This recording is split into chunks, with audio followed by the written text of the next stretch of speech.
Merry meet and welcome to Thrilling Thursday here at Ariel's Corner. This is Ariel Gatoga, and we are streaming live on YouTube. I hope you're having a great day today. I've lost my notes here. I don't remember who's moderating. Hold on a second. I'm so sorry. A little bit out of it, aren't I? Moderating today for us. Okay, here we go. Moderating today are the lovely Minerva, the lovely I Am Her Eminence, and the lovely Heather. Thank you so much, moderators. And thank you so much to everybody for joining us today for Thrilling Thursday. We have a premiere that's occurring in just under 45 minutes from now, so we won't go over. That's at 11 a.m. Pacific time. So I hope you will join us there. And then tomorrow we have our Witch's Rosary. We'll do 3 full rounds of that. Saturday we have our Psalm spell on Psalmic Saturday, and then we'll have a live stream lecture on Sunday. So I hope you can come back each and every day this week. Don't forget, if you haven't done so already, please like the video, subscribe to the channel, and hit the notification bell. Our website's located at arielscorner.com, arielscorner.com, and that's where you can find all of our free courses and free booklets, all that kind of stuff. So please check it out. Also, you'll see that our social media links are there, and that includes our Discord server and our private Facebook group. And those are 2 great places to come if you want to be more part of our community, if you have questions, or if you want to get support on any of the courses, or give support, or just be part of a nice group of people. If you'd like to donate to this channel, you can do that by going to the website. In the footer of every page, there's a little donate button, or you can go to our PayPal portal, and you can find that at paypal.me/arielgatoga, paypal.me/arielgatoga.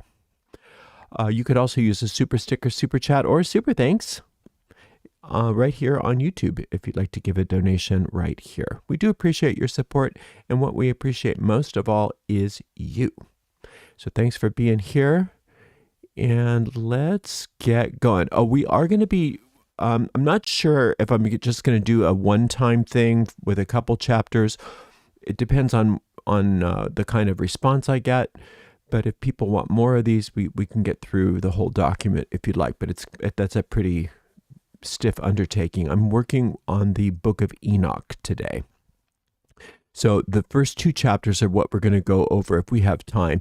Now, I have a link right in the video description where you can download the PDF of these first 2 chapters if you want to follow along with me. So that's what we're going to be doing today.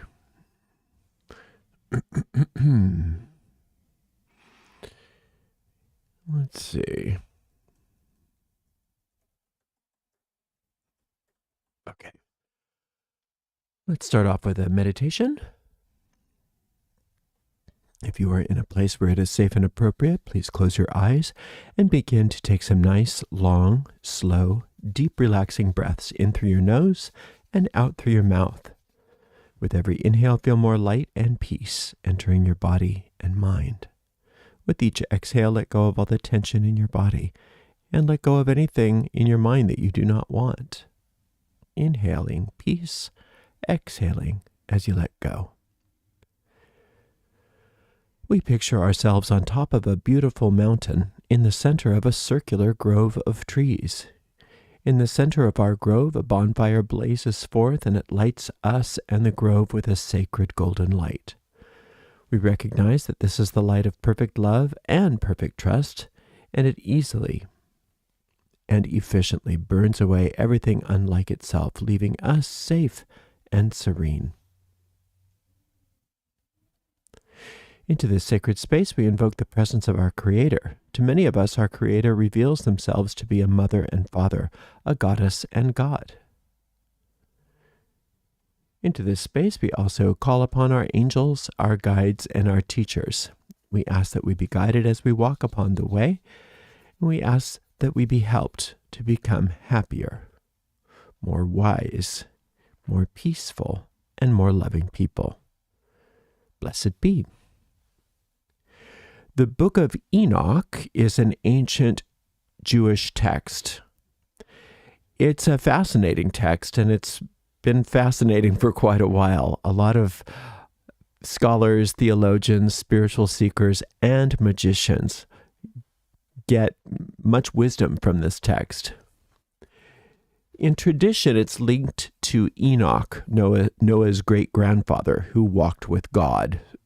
That's in quotes, walked with God, and was taken by God. In other words, he supposedly was translated or ascended. He didn't go through a physical death, according to legend. And it's not just one book, it's a collection of books. And these books explore huge things,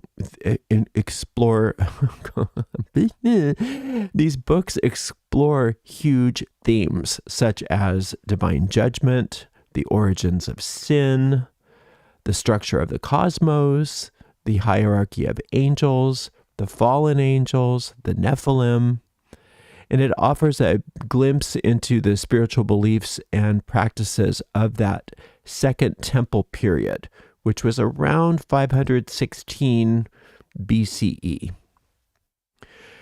This book of Enoch was written over 100 years, so it probably started being written 3rd century BCE and was finished probably the 1st century of the Common Era. The first book is called the Book of the Watchers, is the oldest and probably most famous. The Book of the Watchers. That's not the first book. There's 5 main books in the Book of Enoch. Oh yeah, I had it right.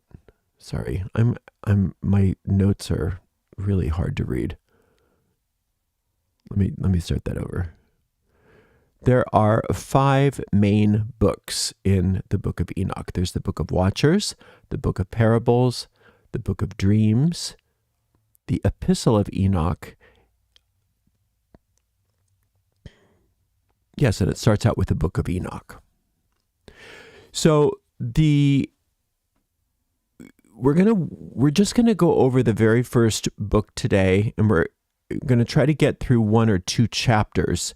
And I want to look at the Book of Enoch as a magical text and a text of metaphysical ideas more than it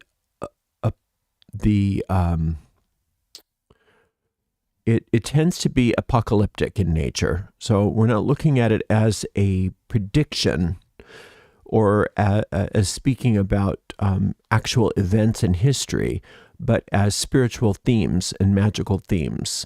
And it's important to understand that the Book of Enoch is a very important text to angel magicians. It gives us a lot of information about the magic of angels.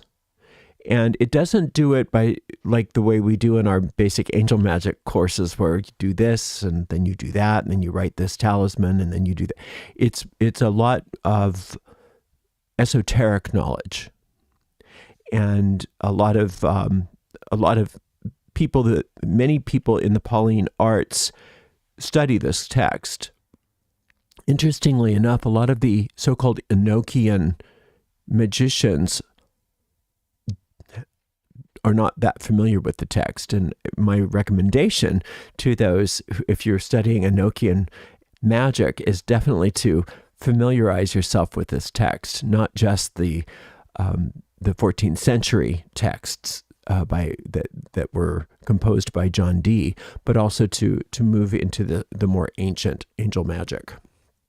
So let's get going on this. Where is my... And I think I told you, I put the first 2 chapters online if you want to download them. I'll put it out as an actual booklet eventually. I'll put this whole thing out as a booklet. I'm not sure that I'll do a lot of videos. It just depends on if people like it, if people want that. All right, so what I'm going to do is I'm going to treat this similar to how we work the Psalms. I'm going to go through the entire book, the entire chapter, all the way through once without stopping, and then we'll go and we'll look at it verse by verse. All right, so this first chapter of the book of Enoch is fairly short. It's only 10 verses, so here we go. A word of blessing from Enoch for the chosen and righteous people who will live in the time of trouble, when all the wicked and ungodly will be rejected.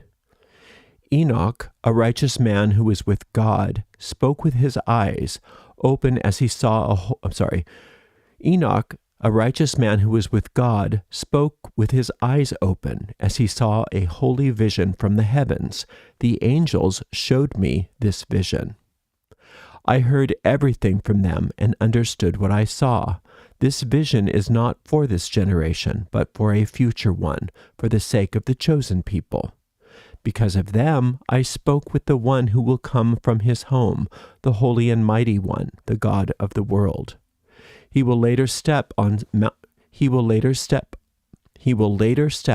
Sinai, appear with his armies, and be revealed in the strength of his power from heaven.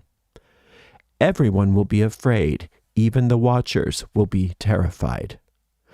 Great fear and trembling will grip them, reaching to the ends of the earth. The high mountains will be shaken, and the tall hills brought low, melting like wax in a fire. The world will be swallowed up, and everything on it will die. Judgment will come upon everyone, including all the righteous. But to the righteous he will give peace. He will protect the chosen and show them mercy. Those aspects of this... But to the righteous he will give peace. He will protect the chosen and show them mercy. Then everyone will belong to God. They will be happy and blessed, and the glory of God will shine upon them. Okay, so the first verse, a word of blessing from Enoch for the chosen and righteous people who will live in the time of trouble, when all the wicked and ungodly will be rejected. The chosen and righteous represent those aspects of our consciousness that choose God, that choose to align with the higher self or the divine nature.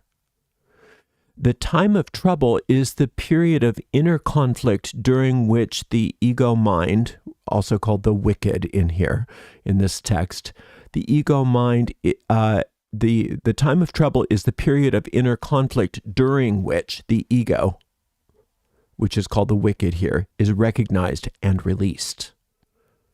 The blessing is the inner peace and guidance that comes to those who seek spiritual truth as the ego's influence diminishes. So where it says, the chosen and righteous people who will live in the time of trouble, when all the wicked and ungodly will be rejected. Definitely don't think about this so much as a prediction of what's coming. Think of it as what's happening right now within the mind.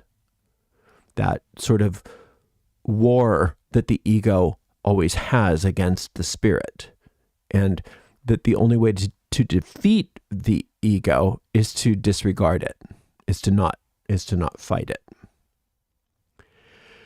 Enoch, a righteous man who was with God, spoke with his eyes open as he saw a holy vision from the heavens. The angel showed me this vision. So the author of this book is talking about the vision that they received, which was the vision from Enoch. Enoch symbolizes for us the awakened soul, living in conscious union with the divine. The eyes open means spiritual awareness, consciousness, not being asleep to the truth, perception beyond the physical senses. And that's what we all have access to when we awaken, when we open our third eye. So in that regard, we each are Enoch when we do such a thing. The angels depicted in this represent higher aspects of consciousness, higher thoughts, divine messengers that reveal spiritual truths to the receptive mind.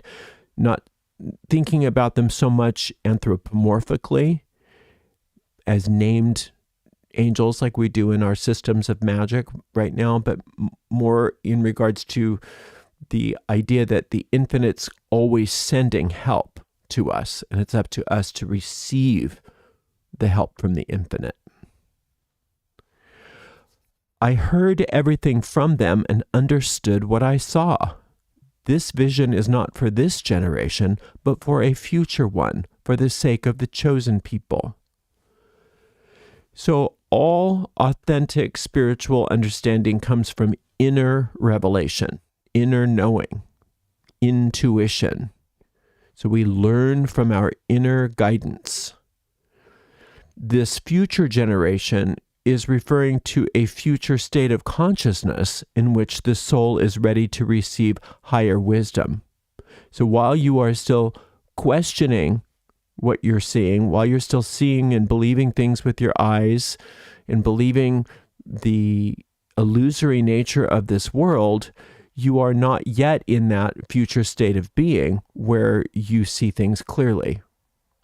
So the chosen people, again, are those inner qualities that we have which choose, which decide on behalf of the Spirit, decide to disregard the ego and decide to say yes to the Spirit.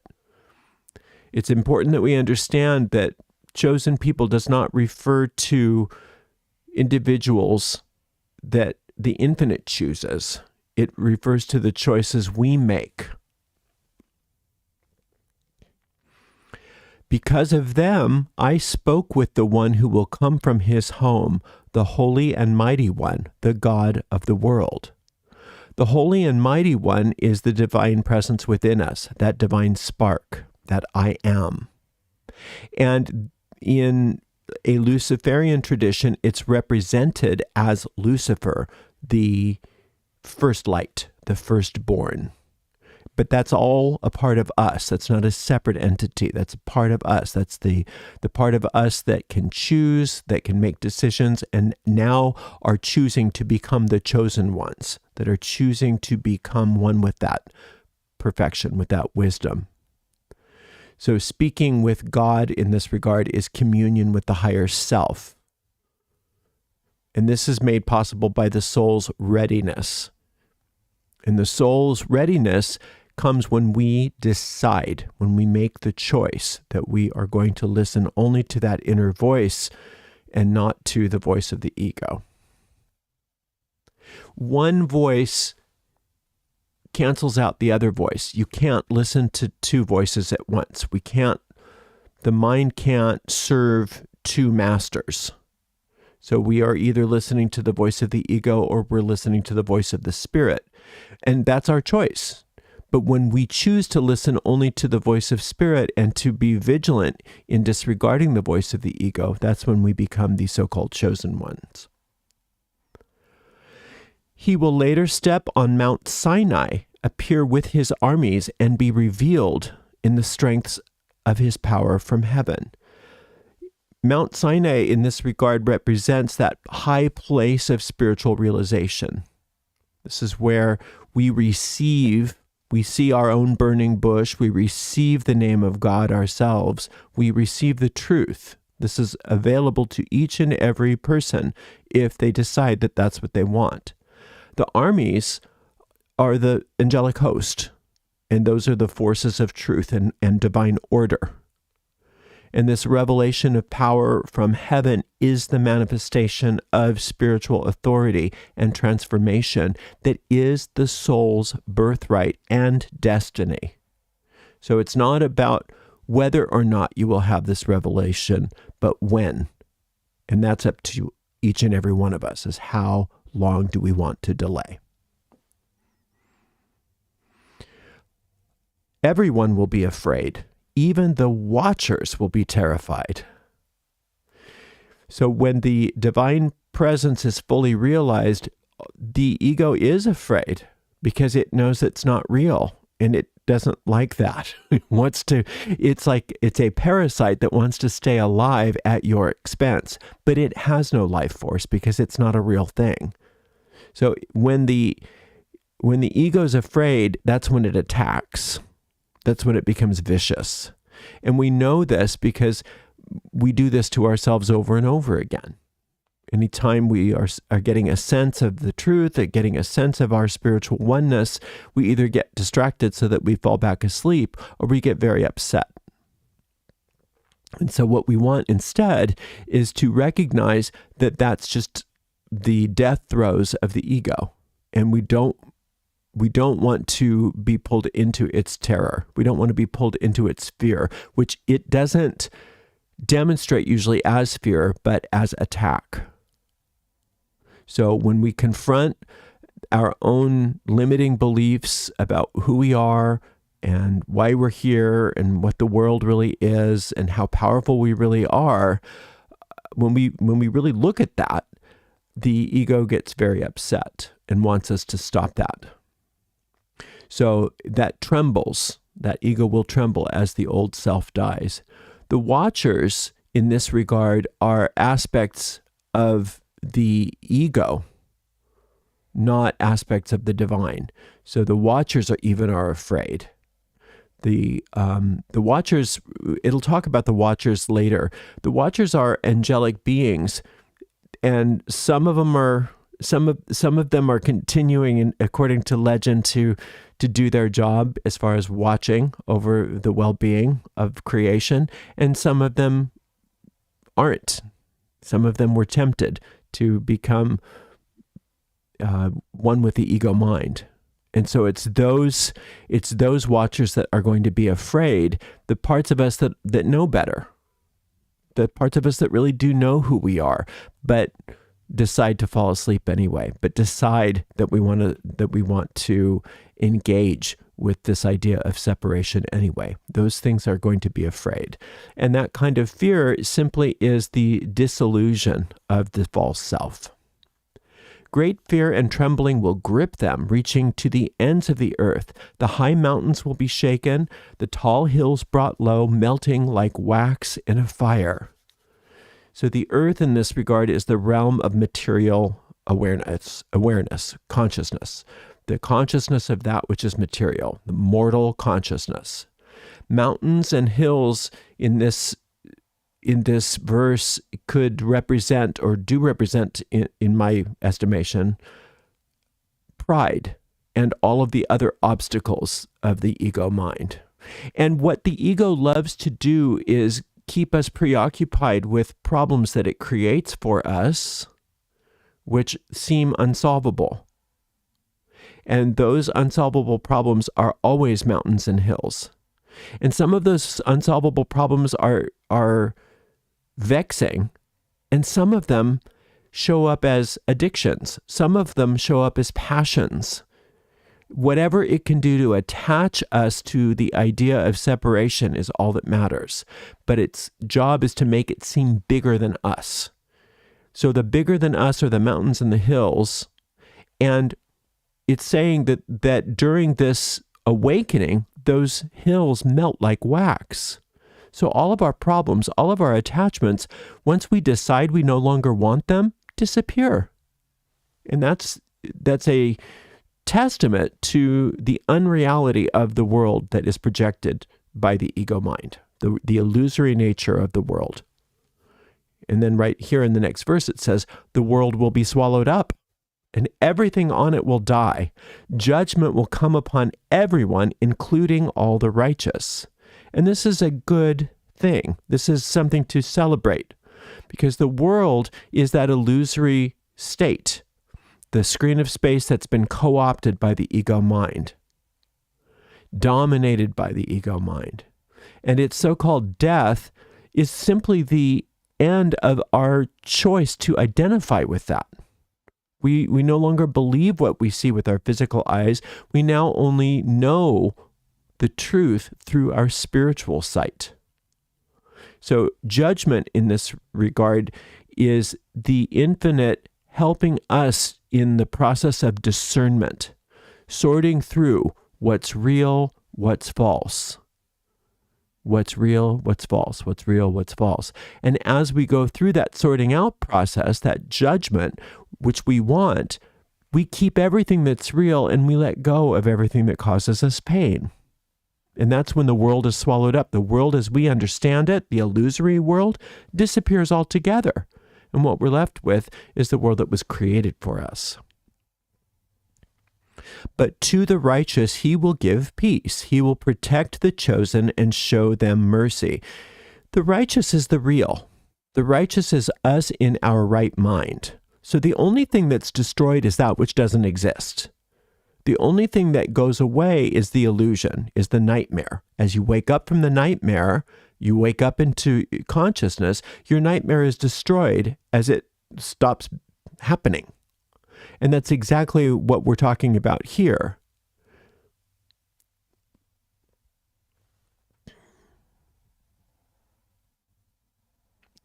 Did I just do that one? But to the righteous he will give peace. Oh yeah, he will protect the chosen and show them mercy. So the part of us that chooses to see the truth instead of the illusion will get the mercy. And in this regard, mercy simply means awakening. And peace is the natural result of such a thing, because peace is our natural state. And so anything that's not of peace has already been destroyed. Then everyone will belong to God. They will be happy and blessed, and the glory of God will shine upon them. So the truth here is that everything already does belong to God. So the only thing that doesn't belong to God is everything that God didn't make. And so whatever the infinite didn't make doesn't really exist, except for within the realm of a hallucination or a nightmare, which is what this world is for us right now, until we awaken and see the truth. And so once we awaken and see the truth, we recognize that everything does belong to God, just like the image that we often use in the Psalms of the idea of a star or a sun, and we are all emanations, extensions of that sun. So the emanations, of course, belong to the sun. There's nothing surprising about that. It's a part of itself. And then when we understand that we are also a part of the infinite, that we already belong to the infinite, then our fear vanishes, because we are happy and blessed, and the glory of God naturally shines upon us, as it already does, but we're asleep to that fact because we are in a dream. So we have some main themes. There were 10 verses. So that first verse was all about blessings for the chosen, spiritual readiness. The second verse was about spiritual awakening. The third verse was about the evolution of our consciousness, the evolution of our awakening. The fourth was about interconnection and communication with the divine. Verse number 5 was all about spiritual authority and divine manifestation. Verse number 6 was all about the fear of the ego being dissolved, and how the ego fears its own dissolution. 7 was the dissolution of the effects of the ego, the obstacles that the ego has created.